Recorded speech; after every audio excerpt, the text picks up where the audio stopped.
બગદાણાના સેવક નવનીતભાઈ બાલદિયા ઉપર એક જીવલેણ હુમલો થયો।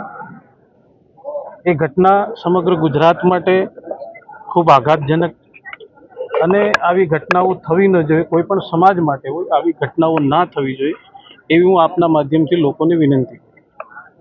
પણ જ્યારે અહીંયા નવનીતભાઈને મળ્યા, આ વિસ્તારમાં અને ખાસ કોળી સમાજમાં ખૂબ મોટો રોષ છે, ત્યારે એમની જે ફરિયાદ હતી એ ફરિયાદના આધારે એમની અપેક્ષા મુજબ પોલીસ વહીવટી તંત્ર દ્વારા તપાસ ના થઈ હોય એવો એમનો આક્ષેપ।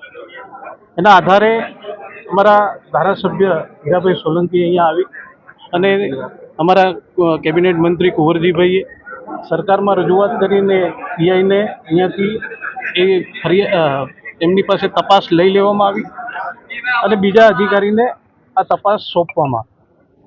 સોમવારે અમે તમામ ધારાસભ્યો, સંસદ સભ્યો, અમારા સમાજના સૌ આગેવાનો સાથે મળી અને મુખ્યમંત્રીશ્રી અને ગૃહમંત્રીશ્રીને મળવાના અને આ તપાસમાં જે કોઈ પણ દોષિત હોય એ લોકોને કડક સજા થાય એવી અમે રજૂઆત કરવાની।